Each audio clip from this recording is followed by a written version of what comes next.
You're live. Welcome, everybody. Senate Education, May 21st. We're continuing our remote hearings during the COVID emergency. Today, we're looking at both UVM and the state colleges. Just to recap the meta situation, both systems are looking at huge shortfalls in the coming year. VSC also had controversy around potential reconfiguration. The president of UVM and the chancellor of the state college system each put in requests for $25 million in appropriations over and above existing appropriations. So just a word to anyone watching, but also to our witnesses. This committee has expressed strong support for both of those asks, and some of that will be able to be paid for with COVID-19 CARES funding. Some of it won't, but the committee understands and I think appreciates the fiscal needs at both institutions or sets of institutions. So with that said, we're looking today to hear faculty perspective. We have heard, as I said, from the top administration at UVM and at the state colleges. Today we'll be talking to faculty. In the coming weeks, we'll talk to students, and we will go back to faculty and to top administration as the weeks go by, especially in the case of the Vermont State colleges. Where that stands right now is there's a third party being hired to do an independent financial assessment of the state college system.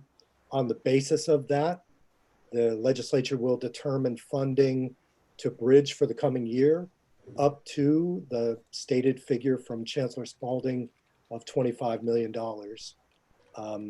So with that, let's go to our agenda, and I'd start with Professor Helen Scott.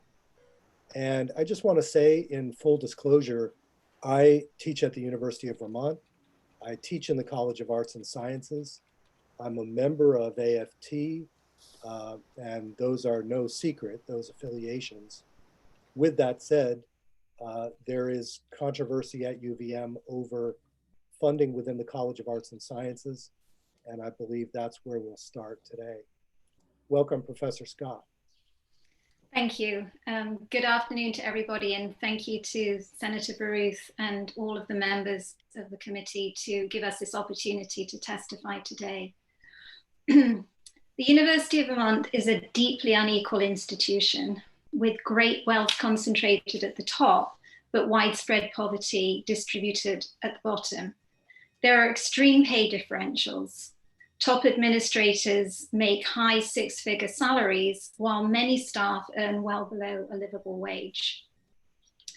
The pandemic has both laid bare and intensified these inequalities at UVM as globally. The impact is falling hardest on the poor, on people of color, on the vulnerable. Through sickness or lost jobs and income, many in our community have been directly harmed. Those with little to begin with are least able to cope with such calamities. The UVM administration's response will exacerbate these inequalities. Their planned budget cuts will impose an undue burden on the poorest. They will damage our educational mission, making it harder to retain and recruit students. What's more, because the cuts and reductions fall on those who are lowest paid, the savings will be relatively small.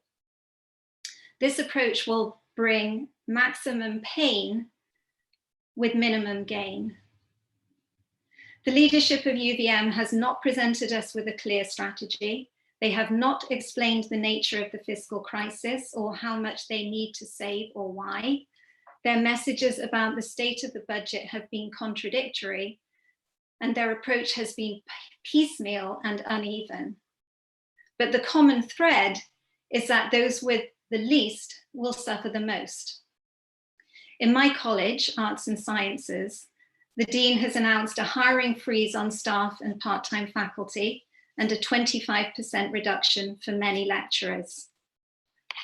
Now, non-teaching staff, many of whom already earn well below livable wage, face uncertainty and precarity. Many are expecting to lose their jobs at the end of the month.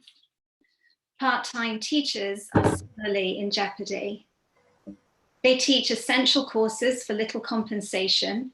They keep programs running and ensure continuity for our students. They are paid between $6,000 and $7,000 per course without benefits, contingent on enrollment. The savings from cutting part-time faculty are paltry. As a colleague recently said, if you think of the budget as a container of large boulders, they are frantically picking out the pieces of gravel.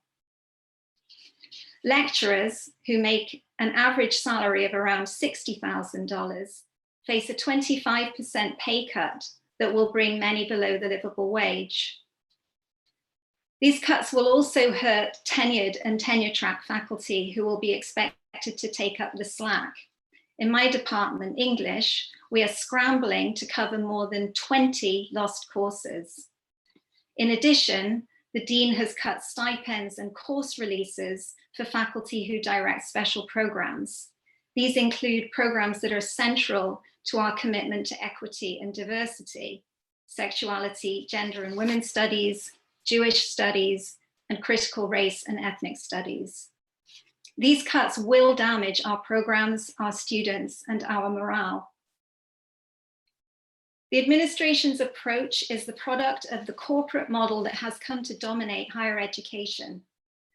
As state funding has steadily decreased, UVM has relied more and more on tuition. This leads to an emphasis on image at the expense of education.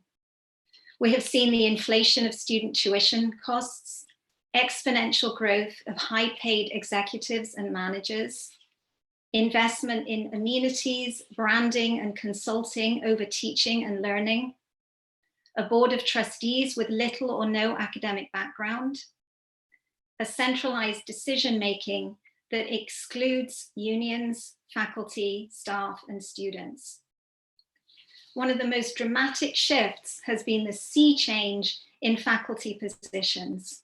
At the end of the 1960s, the vast majority of university teachers were full-time tenured and tenure-track faculty based on the model of the scholar-teacher with an expectation of security and longevity.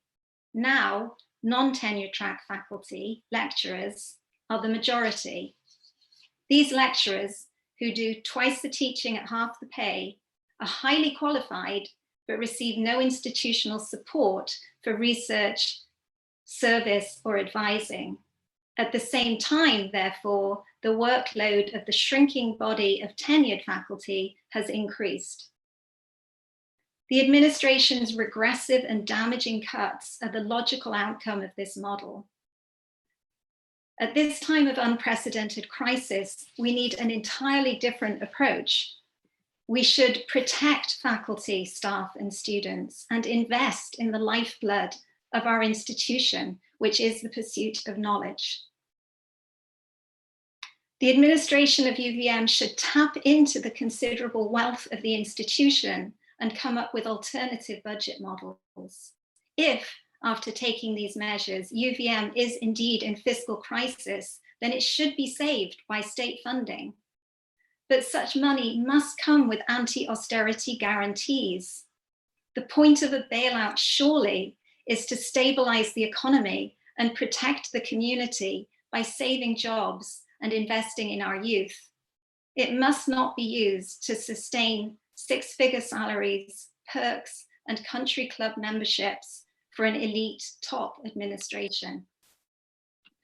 Finally, UVM does not exist in isolation. We are part of the entire education system, from early childhood to K through 12 to the state colleges and universities. If any part of this interconnected body is injured, we are all hurt. That is why we must push for full funding for the whole system. As you've probably heard, in his comments earlier this week, the Fed Chair Jerome H. Powell said that there was really no limit to what the central bank could do for the private sector. Quote, "The one thing I can absolutely guarantee is that the Federal Reserve will be doing everything we can to support the people we serve." But why do businesses get bailouts and schools get budget cuts? We need a people's bailout. If we were to return to taxes on the level of taxes on the wealthy to the Eisenhower era, we could restore vital services, protect jobs and lives, and assure a healthy, vibrant education system. Education is a fundamental human right, and it's crucial to the health and well-being of the people of our state. Our schools, colleges, and universities will be essential if we are to forge a response to the pandemic and the associated economic crisis that is humane and just. Now is not the time to compromise the future of Vermont. Thank you. Thank you very much. Questions for Professor Scott? Senator Ingram. I was just wondering, Professor Scott, are you a tenure track faculty member or are you one of the part-time lecturers? Thank you, Senator Ingram. I'm a tenured professor. I'm a full professor of English. So you're actually advocating on behalf of your colleagues. You're not in fact just being self-focused. I am advocating on the behalf of my colleagues. It pains me to see such valued, beloved teachers and scholars be hurt in this way. And I do not think that it's conscionable for me to sit back and say nothing. At the same time, I do feel strongly that by advocating for my colleagues, I am also advocating for myself.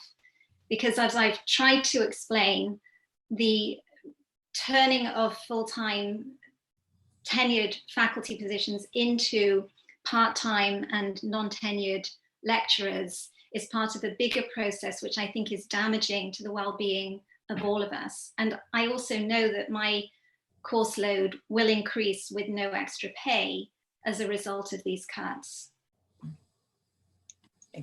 Senator Perchlik. Yes, thank you, Professor Scott. Is there a land-grant college, university, or other public university that you could point us to that has done this the right way, or in your view? Because these cuts are happening across the country, and I'm wondering if there's places that you would suggest we look to on how they have balanced their ship. Yeah. According to your view, is the better way of doing it. Yeah, thanks for the question, Senator.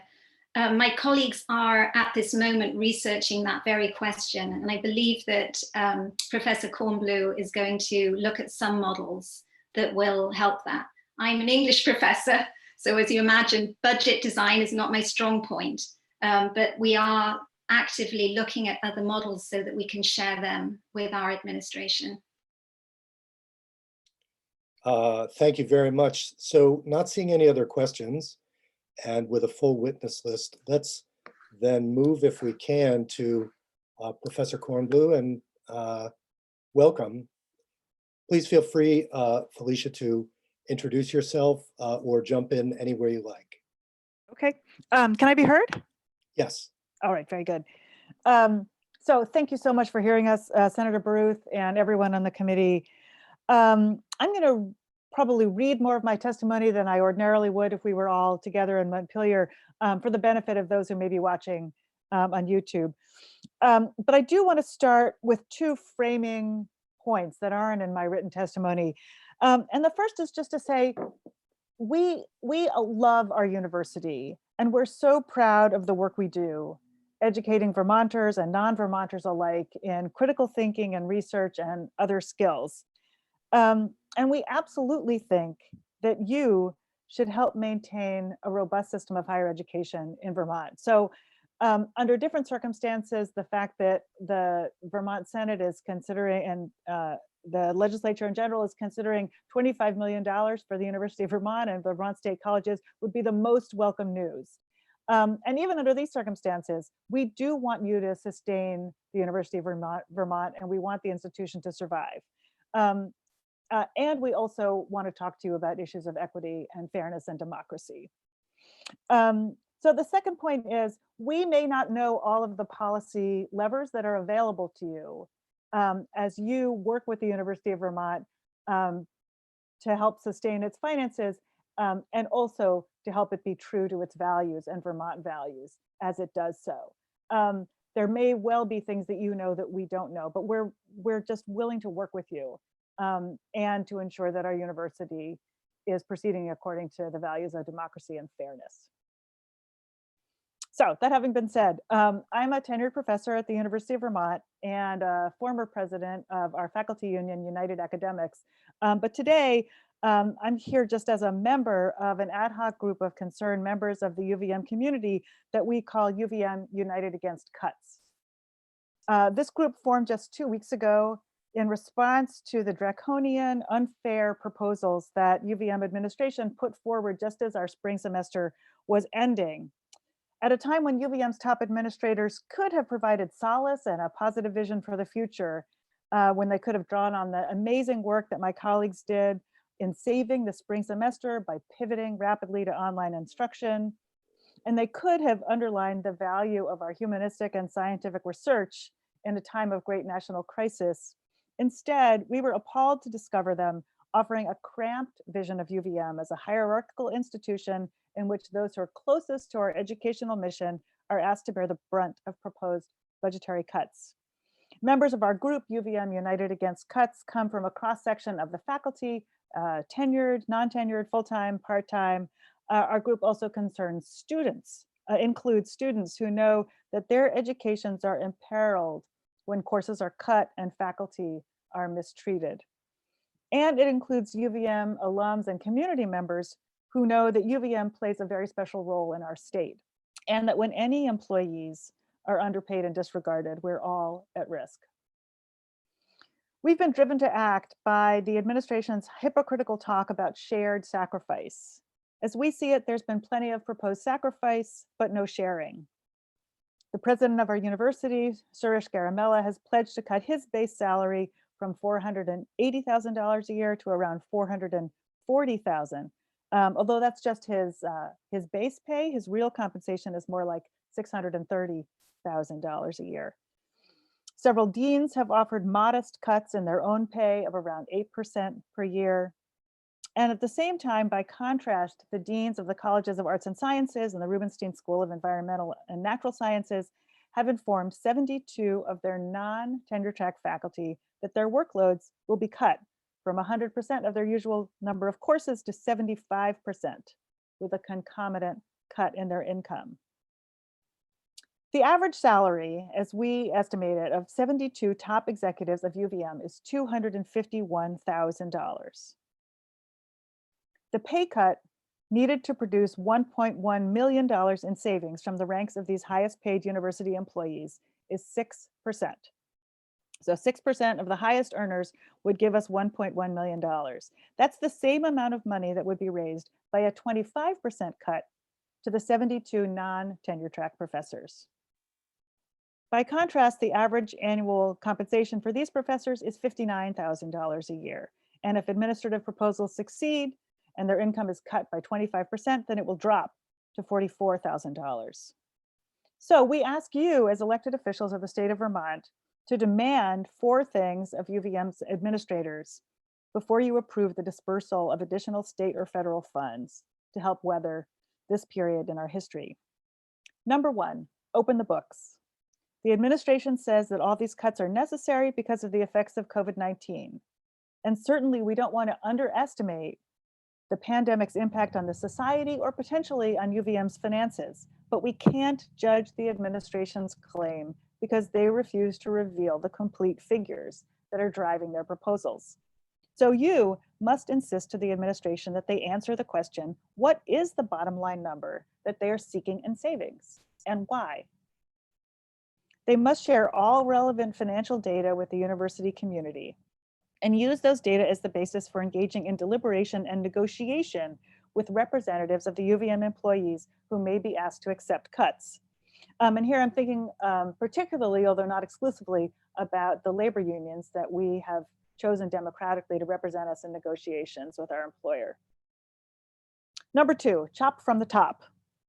If indeed cuts are necessary, then they must come from the people with the greatest security and the highest incomes, not the people who work hardest and make the least.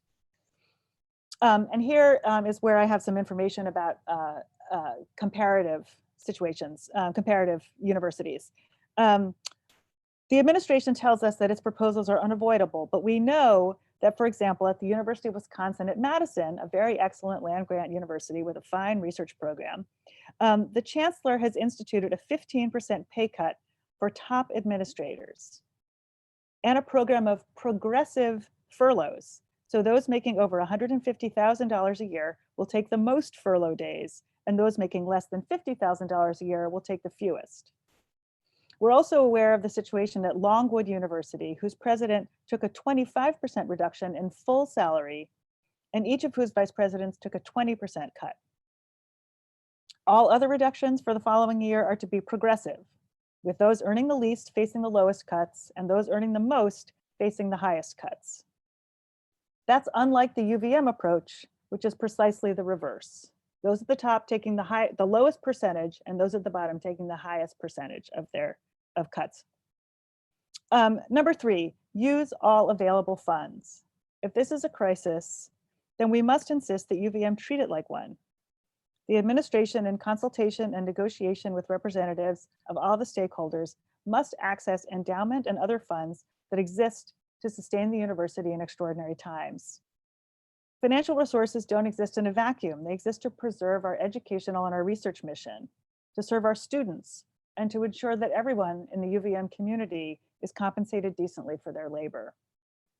Fourth, and finally, you must demand that all tenure-track professors who have been informed that their employment contracts will be reduced will be restored to their full teaching loads and their full compensation for academic year 2020-2021. Thank you very much. Thank you very much. Questions for Professor Kornbluth?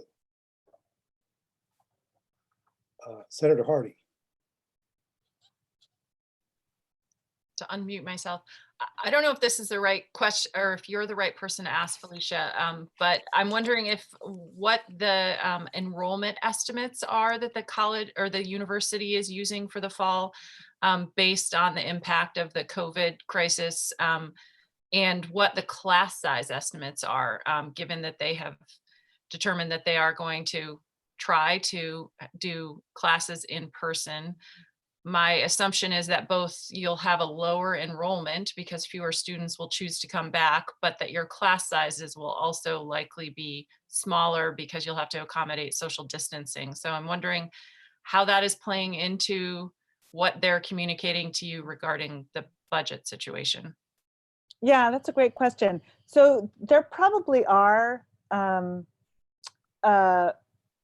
models that the top university administration is using that form the basis for some of their proposed cuts, but we have not been given access to that information. United Academics, as a representative of tenure track and non-tenure track faculty, has not been given that information, and neither has the faculty or the student body as a whole. There is a planning group at the central administrative level called UVM Strong. And in its initial formation, there was no faculty representative on that body. It's now being recreated, and some members of the Faculty Senate will be joining it, but the union does not have a seat at that table, and I believe that students do not have a seat at that table either. So that's exactly the information that we'd like to see. We have only snippets of information, for example, in the College of Arts and Sciences, which is experiencing some of the greatest proposed cuts. So far, we know that student deposits for the following academic year are on pace with expectations and projections. So yeah, we would very much like to know exactly what those estimates are and have a serious negotiation and deliberation about any necessary cutbacks from that point forward. So this tags onto a question that I had, and Felicia, maybe this is for you, maybe for Sean, but I had thought that the union had the ability to get financial disclosure, not complete or of every set of figures, but that its abilities to see the books during negotiations, which are ongoing, was stronger than the faculty as a whole. Any sense of that, Felicia? And then maybe we can ask Sean if he has anything to add. Yeah, I'll just say briefly, the current president of United Academics shared with me a series of emails that I believe she also shared with your committee, in which she sought to have a conversation with the provost, directly with our current UVM provost, about financial planning for the following year and about the COVID crisis. And the provost has essentially refused to meet with her. As I did get that email. Okay, good. So that's one thing. And then just in terms of financial data, yes, United Academics and the other unions that represent UVM employees are entitled to request financial data. Often they have to file FOIA requests in order to gain that information. And of course, they have to know precisely what they're asking for. So what we're saying today is that we want to see the same information that's available to our top administrators as they pursue the planning that they're pursuing. And we want to know exactly, what their bottom line, what their sense is of their bottom line need for cuts and what the rationale is for that. And we want to be able to deliberate and negotiate with them about if those cuts are necessary, who will bear the brunt of those cuts. So that's the information that we do not currently have access to, that we would like to have access to. And that makes sense. My understanding of the email that I read was that the provost was saying, whether you bought it or not, she was saying that she didn't want to have an auxiliary meeting, but wanted the negotiations and the normal channels to be the way that information came out. Back to the original question, can the union get that? Which I think you just responded to. Yeah, and I'll just add, Yep. United Academics, which represents all of our faculty, is currently in negotiations about our next faculty contract. So those are going forward. But this is a separate thing, this crisis planning. And we believe that the union should have a distinct seat at the table, which is different from its collective bargaining seat at the table, in order to engage in this process. No, I get it. I think it becomes difficult for both sides when you have ongoing negotiations. But Professor Montesano, let's turn to you. And after that to Sean Witters, and then we'll be moving to the Vermont State College situation. Professor Montesano. Thank you very much, Senator Baruth and members of the Education Committee for hearing us today. I'm a senior lecturer at the University of Vermont in the Romance Languages Department and an affiliated faculty of the Global Studies program. I am also a single parent. In 2019, the Vermont Legislative Joint Fiscal Office published the Vermont Basic Needs and Livable Wage Report, which states that for a single parent with 2 children living in Chittenden County, an annual salary of $81,317 constitutes a livable wage. After the sanctioned 25% reduction in my salary as a lecturer at UVM, I will still be a full-time lecturer, but my salary will now be 41% below the livable wage. During my 13 years at UVM, I have worked hard to pay for daycare, diapers, housing, food, and heat for my family, while at the same time striving to exceed UVM's standards for teaching. I have done my part well. as have my colleagues. However, the pain of this fiscal crisis is unfairly falling on us.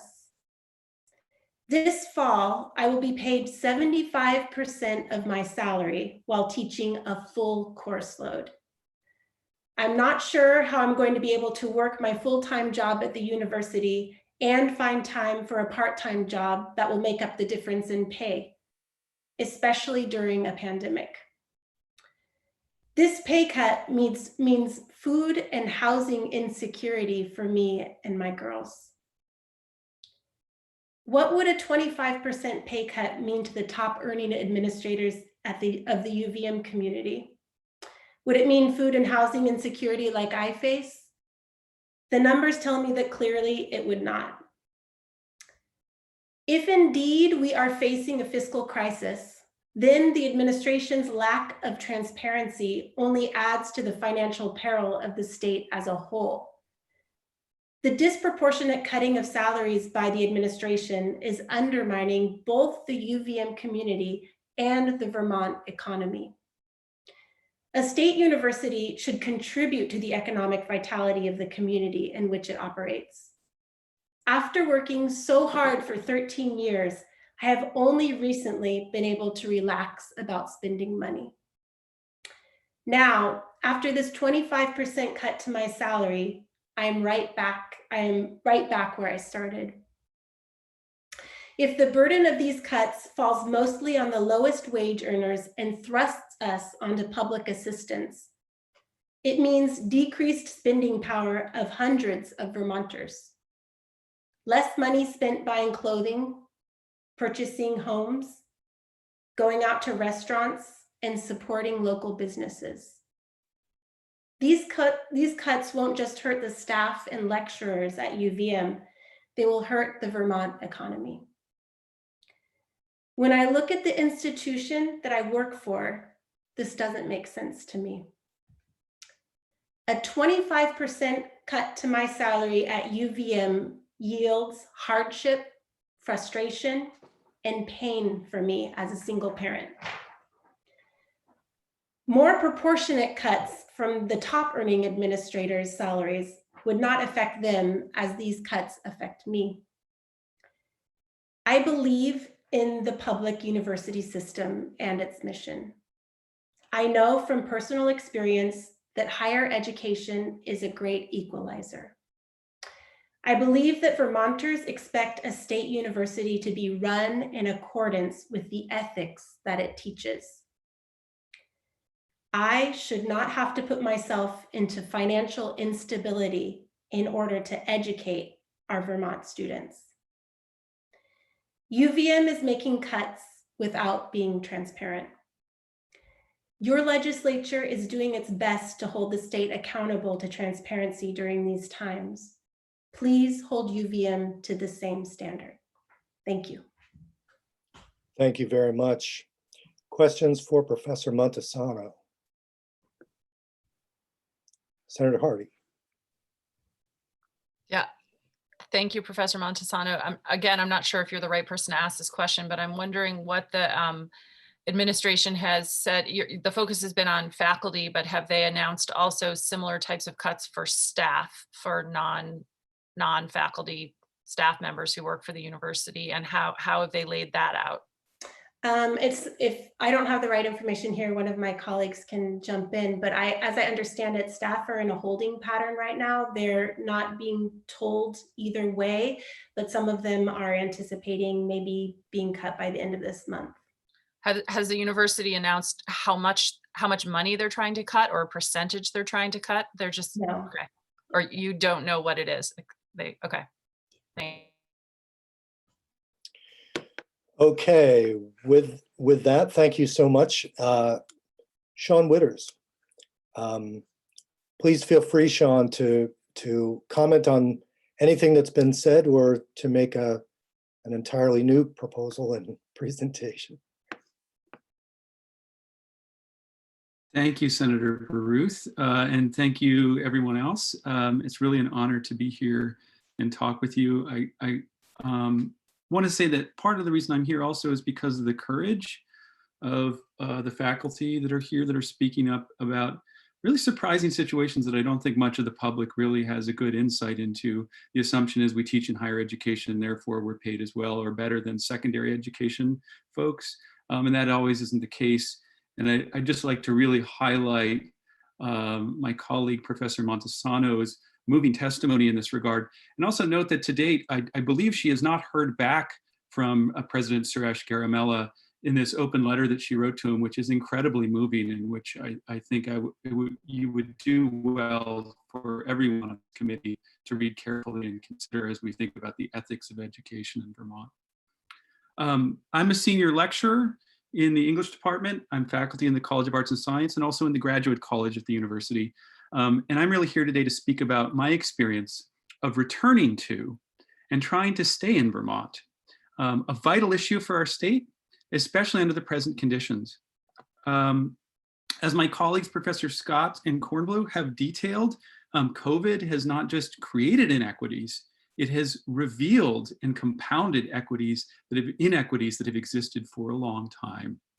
Our discussion today isn't simply about COVID. Let's make that clear about UVM. This isn't just about COVID. This isn't just about COVID for the Vermont State Colleges either.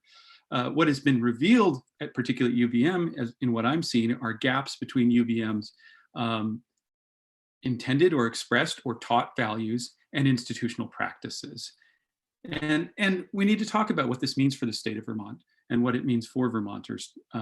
In my time at the university, I've watched as UVM administrations have endlessly talked about economic hardship. This isn't new. All the while pursuing, as you all see, massive building projects and huge increases in executive pay, while seeking to impose more and more precarity on those at the bottom of the institution or even at the middle of the institution. We have money for a $3 million bridge from a dormitory to the library, for a $95 million new gym, but not for the deep institutional knowledge that resides in the faculty and particularly in the lecturers who do the majority of teaching at UVM now, 54% of the teaching as of spring 2020. Only 1 out of every 3 instructional dollar is now spent on teaching at UVM. Where is this money going?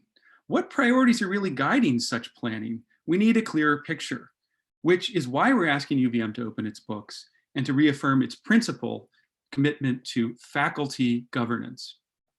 I want to tell you a little story because I think it's a familiar one that I share with so many workers in Vermont. This isn't just about the university. I think senators, you'll all agree that this is a deeper story across communities in our state. And so I want to speak in that context. I grew up in Norwich, Vermont, just over the line from South Stratford, actually, and not too far down the road from the Elizabeth Copper Mine and from Justin Morrell's homestead. I attended UVM and was inspired by amazing faculty, some of whom are actually here today, who I'm honored to now call my colleagues, to become a teacher and a scholar. After graduating from UVM, my future wife and I moved away and we sought our higher degrees. For her, it was a master's degree in urban and regional planning, and I received my PhD in English. When she was offered a job by the state of Vermont to work on water quality and stormwater from the Elizabeth mines that I grew up nearby to Lake Champlain, we chose to move back to be near my family and to start our own. Not long after I began teaching in UVM at a lecturership, and I chose to stay in this lecturership, not seeking a tenure track job elsewhere, though I have a PhD and an active research program. I chose to stay at UVM because I love my department, because I love UVM, and because I'm committed to returning to and staying in Vermont, because I want to be with my family and because I value this state. And this puts this whole struggle in context for me in a human sense, because this isn't just about UVM again. So I've been on faculty at UVM since 2006. In terms of institutional costs, like many of my non-TT colleagues, I'm affordable, experienced, and flexible. Like many others, I bring a high degree of specialization to teaching a very wide array of courses. I'm routinely called on in my teaching to teach modern and postmodern literature, literary theory, critical race and ethnic studies, composition and rhetoric, and film and television. I'm a recipient of UVM's Crepish Maurice Award for Excellence in Teaching and co-director of my department's annual student symposium. I'm presently writing a book on representations of addiction in media and culture, a project I began because of UVM's commitment as a moral land-grant institution to responding to the needs of our community. By the way, those courses which I'm planning to teach on addiction studies next spring are possibly on the chopping block. I just want to make that note. The opioid epidemic has altered the story of Vermont, and so I chose to use my scholarship and teaching to respond. That's the ethical commitment of teaching. That's the ethical commitment of a land-grant institution. UVM's responsibility is to quote President Suresh Garamella's 2020 op-ed from the Rutland Herald, to improve the economic and cultural well-being of the people in their state. That's why I'm here. And that is the commitment I see being imperiled by the cuts that will disrupt the vital work and teaching of so many talented colleagues and threaten the ability of talented teacher scholars to stay here and to work with the amazing young Vermonters and out-of-state students we see in our classrooms. Keeping this commitment in mind, note that under the present UVM administration's plans, I will be reduced to making $44,000 a year. This is below Vermont's estimated livable wage for a two-income, two-earner, two-child household. Like many of my generation, economic survival requires a dual income. I think we all know this. My wife's ability to work for the state and contribute to vital water quality projects is reliant on my income from UVM and vice versa. That's what we do to get by in this state. We'll be able to squeak by this year, probably, I think so, thanks to the reliability of at least one of our jobs for the time being. Is this sustainable? No.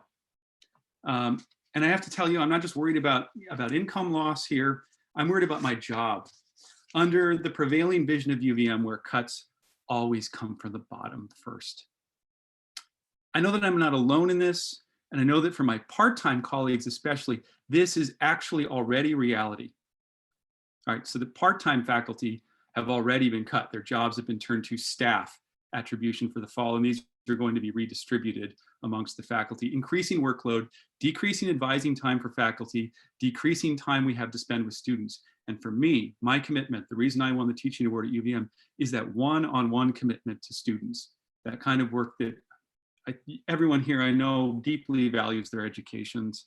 I know this from learning a little bit about the senators on the panel. This is very clear to me. You know, you all had a teacher at some point that made that connection with you. I want to have the chance to do that with my students. That's what I really am asking for. The cuts they've talked about, first of all, I just need to say they're not standard. I won't get into the CBA, but I'm glad to talk about that one if anyone has questions about why I think this is the case. This is a pay cut. There are also tons of hidden cuts going on, increases in workloads, some of which will be grievable. Sean, if I could just alert us to the time. Sure. Let me just wrap up. I've got one. Please. Yeah. Please. So we've already noted, by the way, that other institutions, University of Wisconsin-Madison, Duke University, and Longwood University are treating COVID as a chance to model equity and sustainability. Other institutions are seizing this opportunity, looking at the other side of this crisis. The other side of COVID is the chance to create more equity, more sustainability. I'm here today asking our elected officials, community leaders, and University of Vermont leadership to take this opportunity. That's the story that matters for me and the story for Vermonters trying to stay in Vermont and to make Vermont work. Thank you. Thank you so much. Unless someone has a pressing question, I'd like to move to the state colleges. Obviously today is, a double-sided coin, and it's very illuminating for us to hear about both situations. I hope it will also be illustrative to all of you that we have a lot of things on our plate. We have the situation at the state colleges, which is dire in certain of the institutions. We have also childcare, adult learning, the Community College of Vermont, which is our instruction that goes on in the prisons. So we have a great deal of financial need out there. And I just want to make sure everybody's aware of that. But let's turn to the Vermont State Colleges. And just a quick reminder, Chancellor Spalding put out a plan that called for the closing of 3 campuses. Tumult ensued, and the chancellor is no longer in his position. That plan has technically been pulled back, but the financial circumstances which the trustees say brought on the plan are still very much in play. And so we have heard from the acting chancellor and the ex-chancellor, but I wanted today to hear from some people representing faculty around the state college system. So first I'll go to Professor Shaw. Thank you for joining us, Professor Shaw. And thank you very much for giving me this opportunity to speak before this committee. I appreciate it very much. My name is Tyrone Shaw. I'm a professor of writing and literature at Northern Vermont University, Johnson, where I also serve as chair of the faculty assembly. Demonstrating clear and practical vision, the Vermont legislature in 1961 created the Vermont State Colleges to be, and I'm quoting here, supported in whole or in substantial part with state funds, close quote. The current level of state support obviously doesn't meet that criterion, and in fact, the ratio of public funding to tuition has declined steadily over 4 decades, from 49% in 1980 to the current level of 17%. For 28 years, I've been teaching within the Vermont State Colleges system. Successive chancellors, boards of trustees, presidents, faculty, staff, associated unions, and students have struggled increasingly in the face of dwindling resources and higher tuitions. We have now reached the tipping point. Although some modest increases have been realized recently, they are by no means sufficient to turn this lamentable situation around. On the contrary, pressures at every level within our post-secondary system in the state colleges continues to grow despite our considerable efforts at both cost-cutting and the sweeping reorganization of Johnson and Lyndon State Colleges into one entity 2 years ago, not quite 2 years ago, Northern Vermont University. Vermont has won the race to the bottom nationally in terms of state funding for higher education, and consequently to the top for high tuition. This is some of what decades of disinvestment in public higher education have wrought. The consequences have been real and they've been negative. Meanwhile, funding for public colleges and universities in our neighboring states, our competitors, now stands at an average of 30%, putting us and future generations at an even greater disadvantage. If we're to stop the exodus of Vermont's youth to other states, we must reject this status quo that has driven thousands of students deeper into debt with each passing year, that has put post-secondary education financially out of reach for many Vermonters. And that has contributed to the crisis we face today. To be sure, we have ominous demographic trends and a pandemic compounding all of this. But the underfunding issue has been longstanding, a slow-moving train wreck that has finally gathered speed with catastrophic results. Those enabling statutes of 1961 reflect the realization that public higher education is a manifest good, a wise investment in our youth and Vermont's future. It is also the greatest anti-poverty program ever devised. On average, those holding a bachelor's degree are likely to earn 66% more in a lifetime than a typical high school graduate, which translates to more than $20,000 a year. The recent public outcry over the proposed closing of Northern Vermont University and Vermont Tech's Randolph campus has taught us how well Vermonters have come to understand this manifest good. Aside from the opportunities afforded by a 4-year degree, the economic benefits to Vermont of the Vermont State Colleges cannot be ignored. For example, using a conservative economic multiplier of 2.5, NVU, for example, annually contributes $113 million to the economy of the northern tier of Vermont. In addition to enrolled students, the university brings in tens of thousands of dollars more for the local economy by attracting nearly 18,000 visitors each year. NVU also serves the highest number of Pell eligible students in the entire VSCS system. 46% of our students are Pell eligible. This speaks to the incredible service that NVU provides as an access institution to the state of Vermont, to our region. These students will choose not to go to college rather than to go elsewhere in the state or out of state. In other words, NVU serves the most vulnerable students in some of the most economically vulnerable regions in our state. It employs 500 people and serves approximately 2,200 students. Collectively, the Vermont State Colleges system serves nearly 9,000 full-time Vermont students, including CCV. Each of the colleges and universities in this system fulfills vital functions in their respective regions. The public reaction to the specter of those proposed closings speaks eloquently to the importance of the VSC in these localities. That reaction is also the first time in my memory that the people of Vermont have communicated clearly to their legislators that these institutions are vital parts of their lives and need to be adequately funded. I hope that outpouring of support will help this committee and those governing in the People's House to find the will and resources to put the VSCS on a sustainable financial footing, not just for a year, but for generations to come. I suspect that support from the public will only continue to grow as this process moves forward. So, what is to be done? Any committee convened by the legislature will be charged, I assume, with a comprehensive look at the Vermont State Colleges system, including the future of the Chancellor's office. And all of us welcome that process. We would like, in fact, to be part of it. Any number of changes is possible, including a single accreditation, which could effectively create something like Vermont State University with campuses in Johnson, Linden, Randolph, Castleton, Williston. Some degree of specialization at each of these campuses would further define these sites. This is a model well established in other states, albeit on a much larger scale. As the process of reimagining the state colleges system unfolds, I urge this committee to take a hard look at the composition of the Board of Trustees.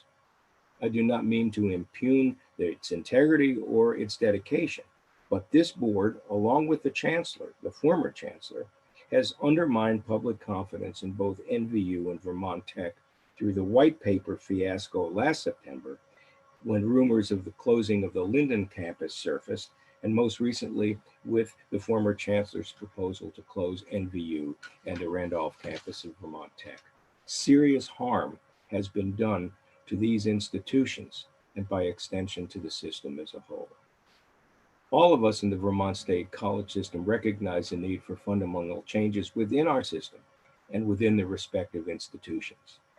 NVU, VTC, and Castleton are now engaged in thorough review initiatives, brainstorming sweeping changes within our respective institutions, the findings of which to be reported to that Board of Trustees in June. None of us believe the status quo is sustainable. Finally, a few suggestions about additional revenue streams to support public higher education. I fully appreciate the pressures that this committee and this legislature endure daily in the face of a severe economic outlook.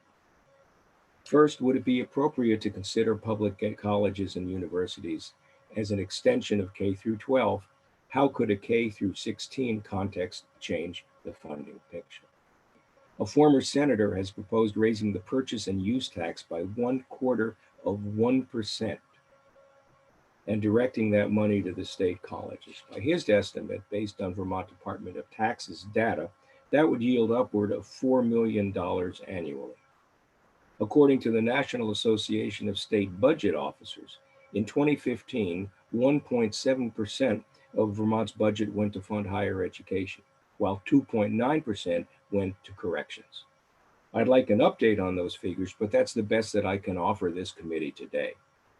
What does this say about budget priorities when we spend nearly twice as much on prisons as we do on public higher education? Where is the better investment? We could better leverage our unused campus spaces to rent to satellite space for state agency offices and other organizations, as well as, where applicable, space for community college. Other things certainly ought to be considered, including the long-standing portability provisions from VSAC. Another idea that is floating around right now would be to take future portions of tax proceeds from the tax and regulation of marijuana to fund, and if you'll pardon the expression, higher education. It is certainly something that's worth considering. And finally, a serious consideration needs to be given to the future and scope of the Chancellor's office. At stake now is nothing less than the future of Vermont, its youth, its prosperity, its industry, and its workforce. The greatest challenge facing higher education today is not the dreaded demographic trough, as real as it may be. We have among the highest high school graduation rates in the country, and the lowest in terms of those who go on to college. The real culprit here is affordability. And the solution to that problem can begin right here in this committee today. What we are asking for is a sustainable, predictable, consistent level of funding that will guarantee the future of the Vermont State College system, not only for next year, but for generations to come. Thank you very much for your time. Thank you, Professor Shaw. I just wanted to make two comments. One is that in addition to education, I also serve on judiciary, and I was amazed to find out that the number of prisoners we actually have in Vermont is less than 1,400. So when you're talking about how much more we spend on corrections, that's for less than 1,500 individuals, which gives you a sense of how lavishly we're spending to incarcerate a single person.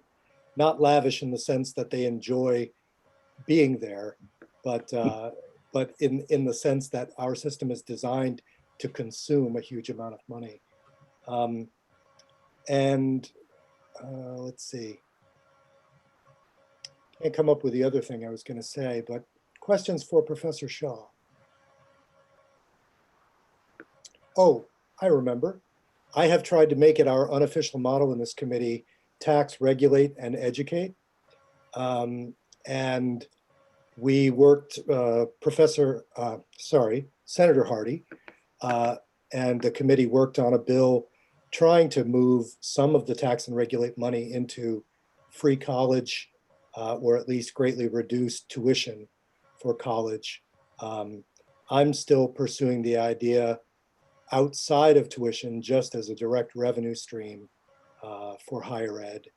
But I imagine that will resurface in the weeks ahead, given the profound hole we find ourselves in. So the governor, as of the midpoint in the regular session, seemed to be moving toward a situation where he could sign a bill if the revenues were used in a certain way, and if there was some solution to the roadside testing problem. So all of the incentives are now much stronger than they were then. So my hope is that before this session is done, we might be able to pass a tax and regulate bill. And as I said, I would be arguing very strongly for a dedicated revenue stream for higher ed. Any other questions or comments for Professor Shaw? Okay, let's move to Professor Luce. Welcome. Thank you. Thank you, Senator Baruth and members of the committee. I really am thankful for a chance to comment on these issues. Since time is short, I'm going to cut to the chase on a couple of things, just to underline what Tyrone was saying. The national average for the ratio of tuition to state funding at public universities in the United States is about 0.97, according to Pew Charitable Trust data. In Vermont, the ratio is 5.6. We are way off the scale in terms of the level of state funding. And this has really, really damaged us in a severe way. The demographic trends have been cited a lot in the Chancellor's white paper and others as to why we're supposedly having problems. But a point I want to make to you today that is that our enrollment problems cannot be attributed to demographic trends. There's two reasons for this. First of all, the level of funding is so low that we have been cut to the bone in terms of staffing, in terms of program development, and advertising. So I have provided a document sort of from the grassroots of the faculty here to you. Over the last 24 hours, I've solicited hundreds of comments from faculty on 19 different questions. One of those questions is the staffing cuts that have been made to their department over the last 10 years. Many departments have been cut down to the point where we only have one person on a topic where we used to have 2 or 3. So we're basically at a skeleton staff at this point. Equipping programs has been almost impossible. Most of the equipment that we have obtained has been gotten through course fees, which has meant extra high tuition and costs and debt burden on students. About 15 years ago or 10 years ago, essentially all targeted advertising for programs ceased. And most of our advertising has been sort of a generic sense. This is exactly against the trend of advertising in these times. And that has crippled our ability to basically grow and recruit new students. One counterexample is Castleton. Castleton's enrollment has been growing the last couple of years, and they have seen more investment by about a factor of 4 than the other 3 or the other 2 campuses. I'm not taking a shot at Castleton here. This is the level of investment that should have been made in all of these campuses.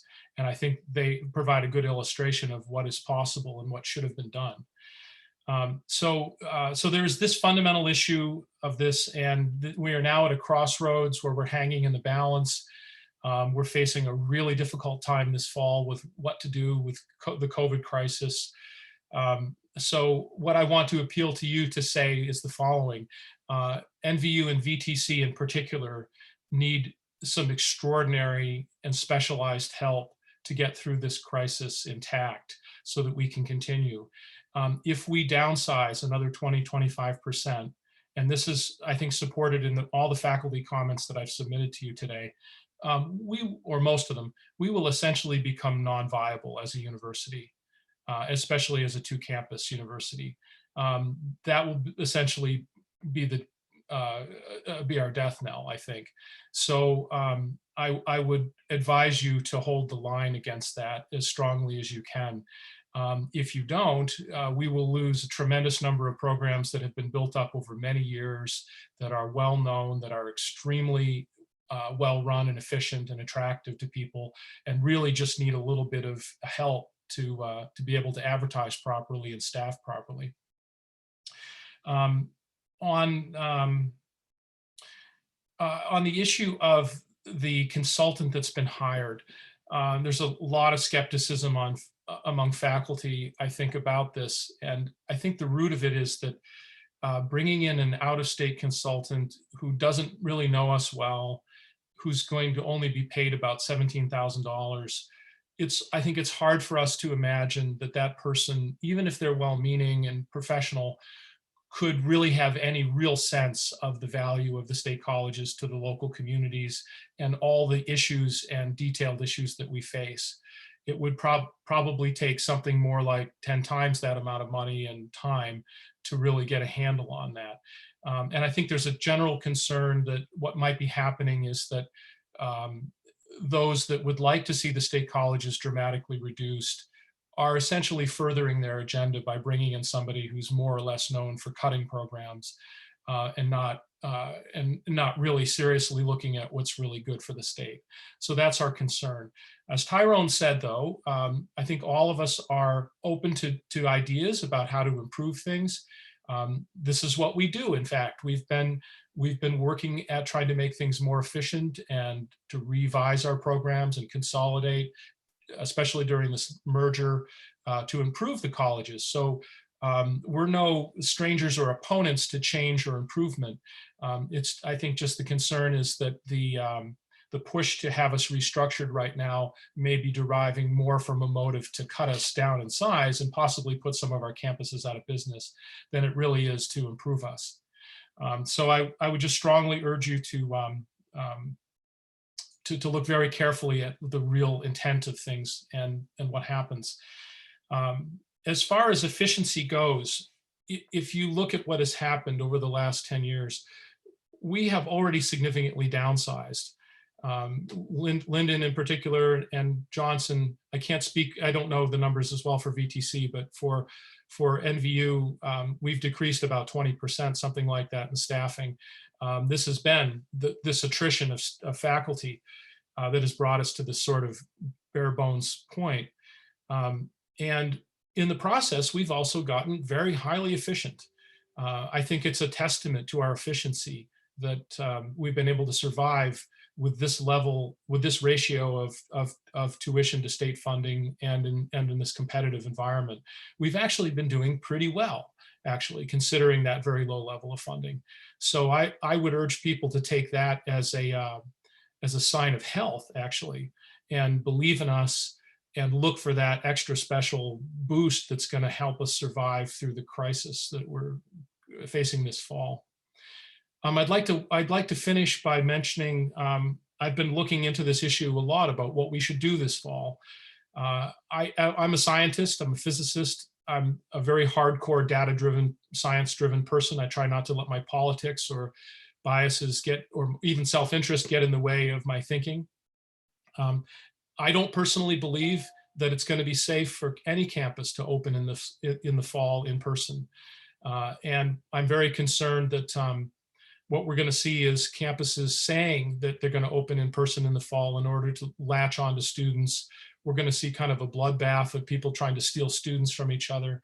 And in my view, what we need is something, a statewide some kind of coordination to get all the campuses to basically declare that they will go online this fall. That's my own personal bias. And that is going to make it even more difficult for us because on the Facebook group that I started, which has a very large following now on this, I ran a bunch of posts and I saw that huge numbers of students really don't want to come back this fall for an online instruction. We're going to lose a lot to that. That's just the hard reality. And I think that's why a lot of universities are saying that they're going to open in person this fall. I think that just underlines the fact that we need more. We're going to need some very special support to remain intact through this. Thank you. Thank you very much. Just one note, my sense is that third party who's been hired, part of what they're doing is corroborating the trustees' numbers and trying to figure out the precise amount of bridge funding necessary for the coming year. And then also looking at the question of the broad-based financial health. But I don't think that one $17,000 consultant is the whole of what will be laid out in terms of a redesign. I think that's the initial step just to give the Joint Fiscal Committee some, sense of security about the numbers that are being thrown around. If that's the case and it's really focused on that, that could be really great actually for you guys to be able to have that picture. I just hope that the consultant doesn't buy into the idea that demographics have been causing the enrollment downturn. Yep, and don't want to say that person's report won't be used in a redesign because clearly it will, but there will be other pieces of that redesign. Senator Hardy.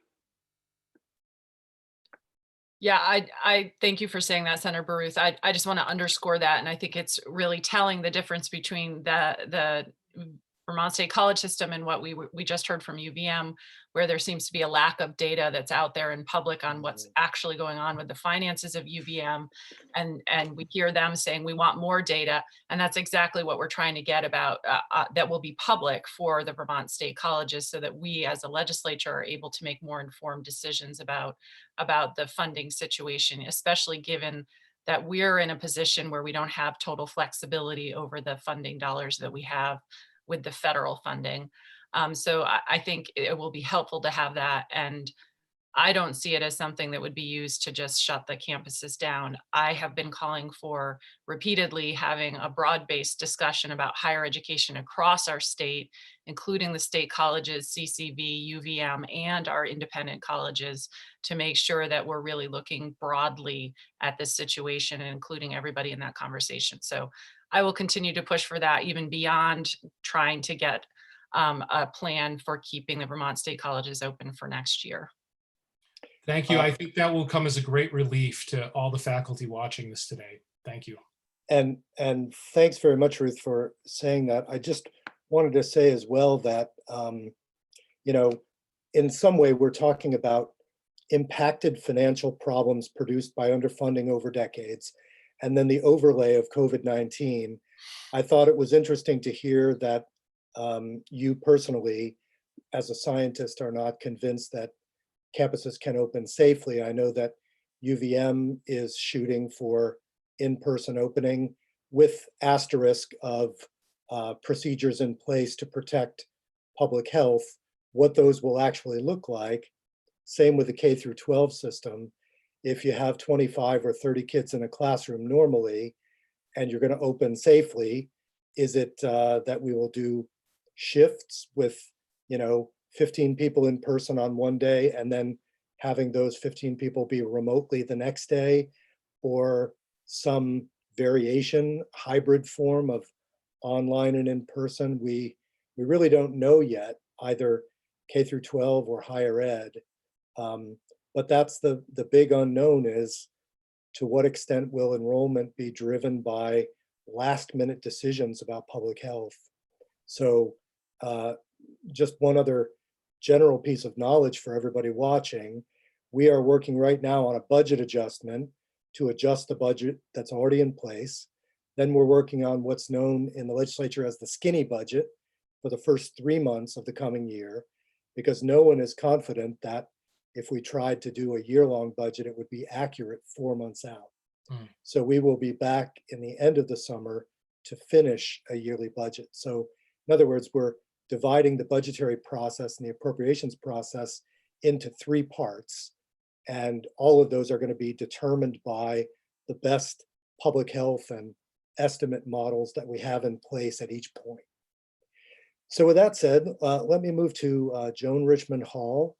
Welcome, and please feel free. We've preserved your full time, so feel free to tell us anything we need to know. Thank you. And I want to thank the committee for allowing the VSCS to join you today, and especially to making time for me. So thanks, Senator Baruth and Ms. Lowell. My name's Joan Richmond Hall. I'm a biochemist by training, and I was actually a vaccine researcher at MIT before coming to Vermont. So ask me some COVID questions. I'm good. And just parenthetically, I share my colleagues' doubts, and we've been meeting at Vermont Tech for 3 scenarios for teaching face-to-face, trying to do rotating shifts, sort of as you're suggesting, Senator Baruth, or remote. And it's a particular challenge for us, and I'm going to describe that challenge to you a little bit. I'm also moderator of the Faculty Assembly at Vermont Tech, and I have to tell you that I have a brother who's a Vermont Tech alum, lives in Vermont, and works in Mass, and he did not take the governor's money to do that. He did it all on his own. So go, Christopher.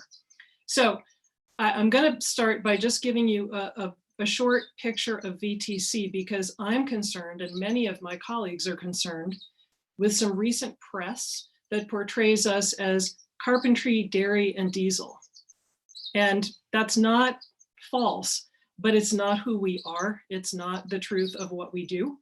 We have schools of engineering and computing, nursing and health professions, as well as agriculture, plant and animal science, and professional studies and management. So that's health, construction, management, and pilot training, the only program like that in Vermont. We lead Vermont in the number of ABET accredited engineering technology degrees, 10 of them. We've got 85% of students coming from Vermont, 48% first in their family, 85% getting financial aid, half associates, half bachelors, a smattering of master's degrees. But we're now up to half bachelors, and we do a steady business in bringing in students who are antsy about even doing an associate's and converting them, helping them convert themselves into successful bachelor's degree students. One thing that makes us different is that our students spend 24 to 43% of their contact time on average in labs and experiential learning.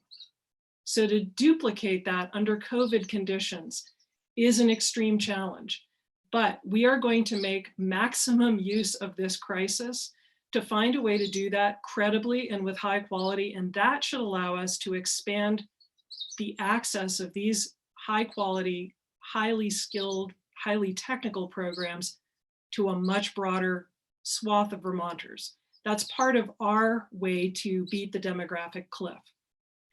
I'll end my introduction by saying that we have the highest ROI per student of any college in Vermont, end period, stop. So that's the ratio of their earnings to their cost. So that's great, but our tuitions are still far too high and we need to lower that ROI to become more viable. We're in the 96% nationally, and it's great, but the cost of getting in, that sticker cost, prevents students from having a shot at this amazing return on investment. So the other thing I just want to mention is that our Randolph Center campus is still the beating heart of our college. It's been damaged, as my colleagues have mentioned. It's been repeatedly starved of resources. We've put our resources where they best meet students' needs in the state of Vermont. Recently, 1.5 million invested in a state-of-the-art advanced manufacturing lab. And we want to keep it there, and we want to keep it open, and we want to expand it and build on it. Moving to Williston would forfeit those investments, and it would cause the same cycle of underfunding, neglect, and decay in another location. The demographic cure for love doesn't work, right? Or sorry, the geographic cure for love doesn't work. The geographic cure there isn't going to work, and it would take an economic engine out of central Vermont. So I want to talk to you about 4 specific items. We want to talk about consistency and change at our campuses. We need consistent leadership, consistent and adequate funding. You've heard that before. Students, we've talked about the demographic cliff and how we're going to approach that. And we believe that our college in particular needs transformative change. And I'm quite serious when I use the word transformative. So in terms of leadership, I've been at the college since 2001, just before 9/11. And this president is my 8th change in leadership. 8 changes since 2001. That has not helped us deliver consistent product. Presidents like to put a spin on things, presidents like to change things. So we need consistency. We also believe that the chancellor's office hasn't been consistent or effective leadership. Aside from the recent disastrous effects, we believe that the chancellor permitted and promoted duplicative and competitive programming across the VSCS, forcing us to compete for students rather than enforcing cooperation and efficiency across the system. And we believe that our institutions don't work effectively together where they must. We realize this as faculty, and we don't believe we need a chancellor's office. We are a small state and a small public institution. We don't need so much. We can do with less there for sure. We do need that consistent and sufficient funding for success. I know that some of you have proposed the Promise Scholarship for the VSCS S38, and that's a wonderful gesture, but it's a dab of iodine on a gaping wound. So while we appreciate it, and while it's going to help Vermont students, today nobody can credibly argue that we have sufficient funding. And many of us think the state needs to decide whether to call it a day or make some big repairs. So full stop. We can't continue what we do, nor can we make the transformative changes I'm going to suggest to you without adequate and consistent long-term funding. Others have talked about the demographic cliff. Totally agree with my colleague, Ben Luce. There's been some great research that suggests that the correlation with enrollment in the VSCS is really cost and tuition more than demographics, particularly if we can deliver education to students across a wider swath of Vermont. And the loss of potentially highly educated, high earning, tax paying citizens would be a disaster. Many of our students earn $65,000 to $85,000 out of the gate. We need to keep that going. They settle in Vermont, they buy homes, they raise families here, and that's the backbone of what we need to do. So in terms of transformative change, both NVU and VTC have created transition advisory task forces. And I do want to emphasize, I think it was Senator Hardy who said, I see a real difference here. There is a real difference. We are working in teams of administrators, staff, faculty, and students to talk about our budgets, which are pretty transparent in these small working groups. So we know what the numbers are. We're looking at numbers of students. We're looking at 5-year trends. We're looking at small COVID projections, large COVID projections, catastrophic COVID projections. And I've never felt so blessed as I do today when I've listened to my colleagues at UVM. I feel blessed to work in the Vermont State Colleges. And during this time of underfunding and COVID, that's not an easy statement for me to make. My president is on and watching me, which no pressure there. But she has reminded me, and it's true, that our leadership has taken 5 to 10% pay cuts across senior leadership, resulting in about $100,000 of savings. So that's not nothing. And they don't make nearly what the folks at UVM make. So we need this transformative change. We're working together to do it. Mitzi Johnson has helped set up the Ideas Bank, which is terrific. We think that while we're focused on VTC, we think that a lot of the changes need to extend beyond our campuses and out to the VSCS as a whole. And our ideas for transformation: decrease the cost to students, make public education more accessible across the state, accommodate the needs of working students, allow students to have on-campus educations if that is what they choose. But we no longer want to mandate that you have to live at a state college campus to get the education that that college provides. So in short, transformation should be student-focused, cost-cutting, and those cost-cutting inefficiencies, where we can make them, they should occur as far from the students as they can be. And I have to say that since 2001, I've had 2 programs close underneath me. I've seen many colleagues laid off. We can do that again. It's never moved the needle. It has never solved the problem. It's never gotten us out of the hole. That is the old style of change. Cut, fix the budget this year, look over here. We need transformative change, which is a totally different beast. For example, let me give you some specifics. We could shrink our physical footprint on the Randolph Center campus without closing it. We can do that. We've conducted a recent study of students, and it indicates that our students, and this is really lucky for us, they prefer a value outcome education. Let me put that in plain English. They're interested in the value of their education, employment, careers, and ROI. This was March, just as COVID hit.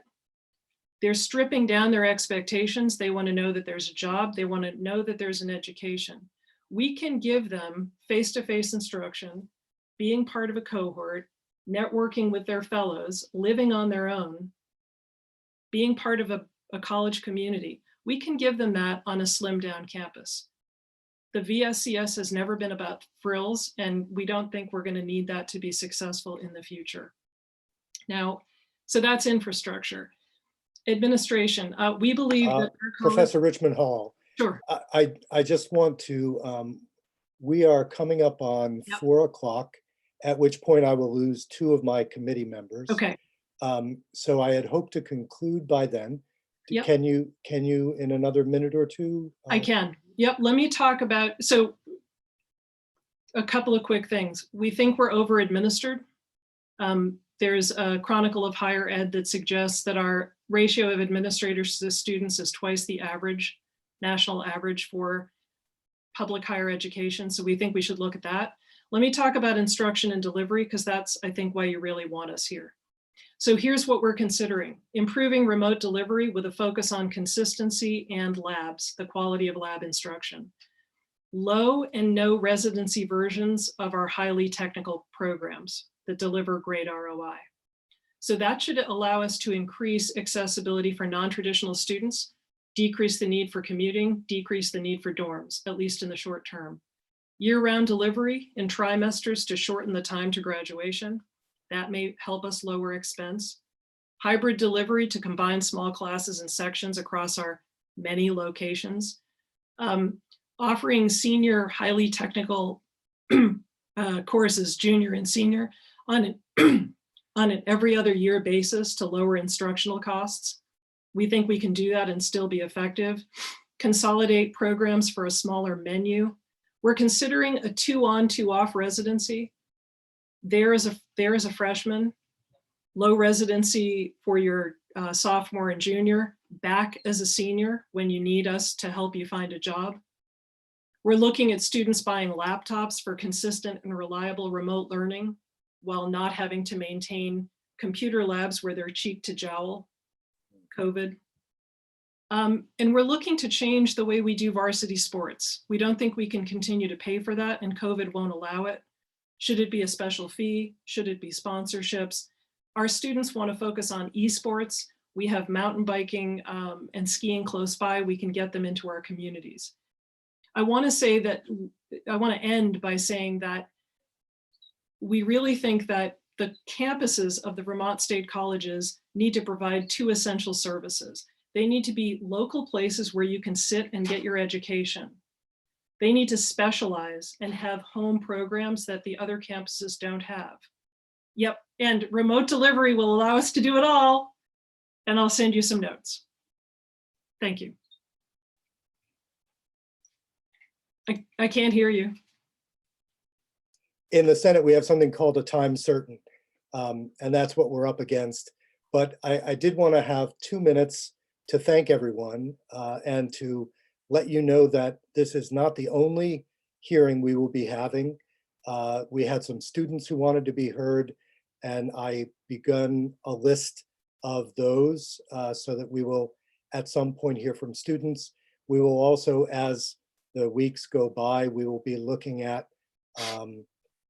projections, numbers, appropriations, and we will be back in touch with the president of UVM, chancellor or acting chancellor of the VSC, as well as the board of trustees, and then back in touch again with faculty, hopefully in a setting where you can communicate to one another as well.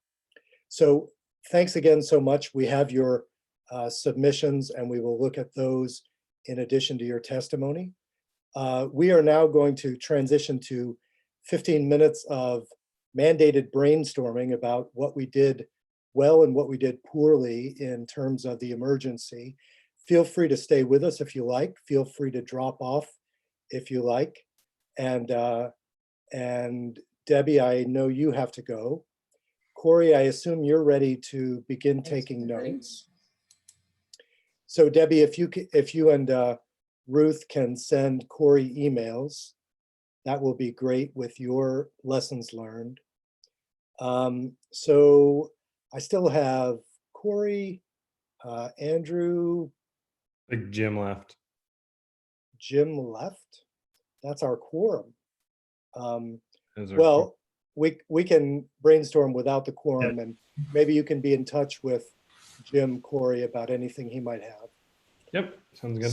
So I also want to suggest, Corey, that we put out the compendium for the other committee, for Brian Campion's committee.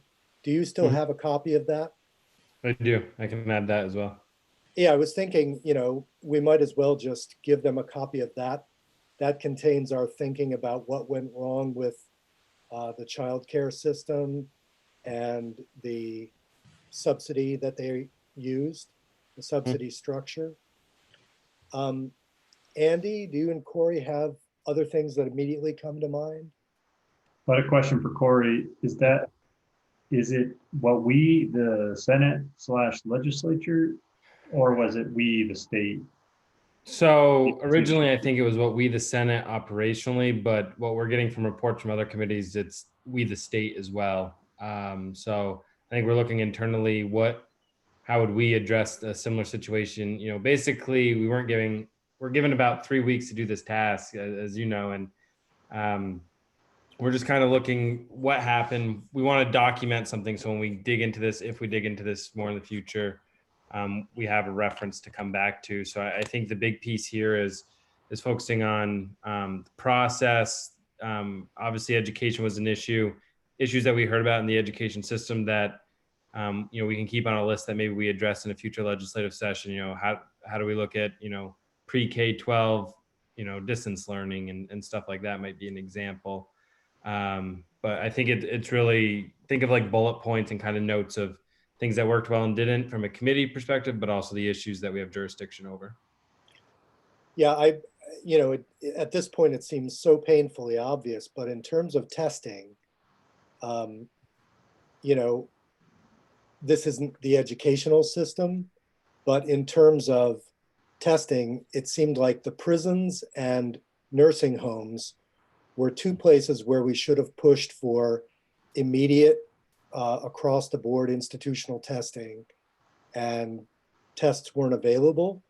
But theoretically, for a second wave, that should be something that we don't have to work our way up to. We immediately deploy.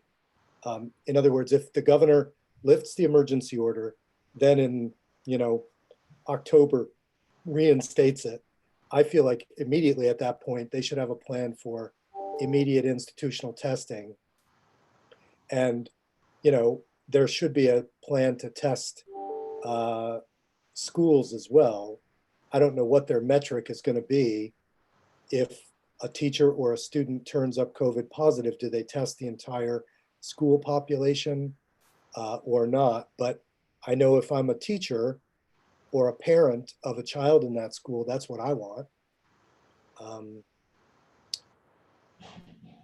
Other thoughts, Andy? Well, I was just trying to think back at the beginning of the crisis in our committee. I think the only confusion I remember is the connection between education in the K-12 system and daycare, childcare, I should say. But that's a continuing issue between, you know, Department of Children, Families, and Agency of Education on who has jurisdiction over childcare. And so that makes sense. But that like a lot of things, the crisis highlighted the issues that were underlying there. So one of the things that I've found, and I want to run it by you before I throw it in the report or my piece of it, is I found there to be this, and we have it in a lot of issues in education. We have the want and the tradition of local control. Yet it seemed like local leaders needed more direct direction on what to do.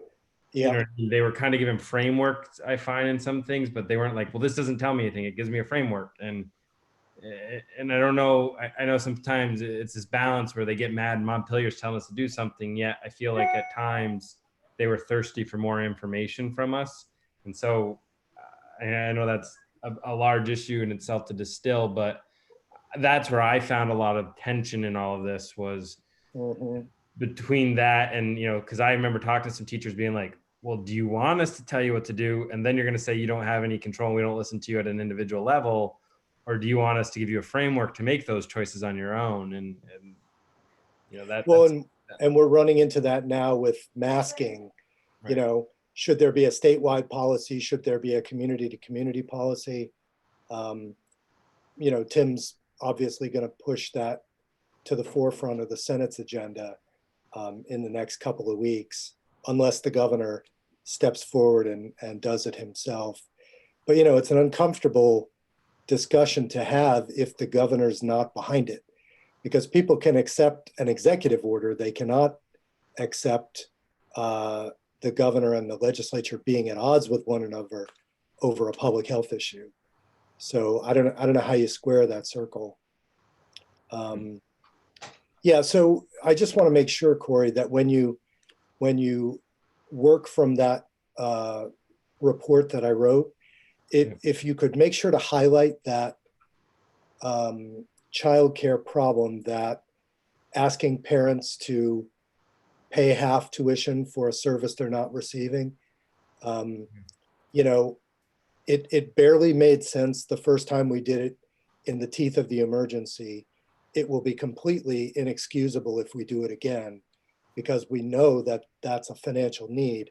So we should be setting up some sort of childcare stabilization fund at this point, because I don't think it works to just increase the amount we pay, because if those wind up, you know, closing anyway, we're behind the eight ball. So we need to have a fund where parents aren't paying, the state is paying to keep those open during a second emergency. Other thoughts? Just one other thing that we did on my other side of this committee was recommend that, and this would be just for the Agency of Education perhaps, what are all the things that they put in place that they struggled for over time? Because it might be 2 years and then there's another crisis. It'd be great if they're like, okay, what were the things that we had to do to make remote learning possible? And just grab that folder, so to speak. So I'm assuming that's already being done, but it's good to write it down to say, like, put it all in one place so that you don't have to remember and find the staff person that was around. What did we do back then? Well, and my biggest fear isn't a relapse in 6 months, because I feel like we'll have had practice. It's 10 years down the road, and there's new secretaries, new senators, new reps, new governor. This happens again, and they're like, what did we do last time this happened? And can we use this to make that transition easier? Yeah, I keep thinking about schools opening in the fall, and I'm thinking about, you know, these questions of social distancing in the mode of K through 12 education as currently practiced. So, you know, it's all built on, you know, a large number of kids in the classroom. You know, the governor over the years has pushed to change our ratios so we have more kids in the classroom. Now we're going to be working the other way, fewer kids in the classroom. So that inevitably is going to take us to the possibility, at least, of increased costs. So first of all, we have to figure out how we do it, just in terms of the science and the logistics. Second of all, we have to be willing to pay for it if the government isn't going to allow us to backfill the hole in the ed fund. So those are all tough questions, but we would run into them again because we have a property tax system and we're constantly trying to fit more students into a physical space. Mhm. Do you think that's enough, Corey, for you to work with? Yeah, I think that's fine. I think I got enough to work with, and with your other report, I think I can get some tobacco. That's pretty reasonable. And I'm sure Ruth will send me quite a bit, and Debbie. So I think I'll be able to put some good together. And don't let McNeil off the hook either. I won't. All right. Okay, guys. Can I ask you a quick question on, you know how we passed H 947, which was the municipal budget Yes. thing, and you rightly brought up the switching it to towns and not municipalities. Let's Jeannie, can you go off of YouTube? Yes, just 1 second. Now, what is that?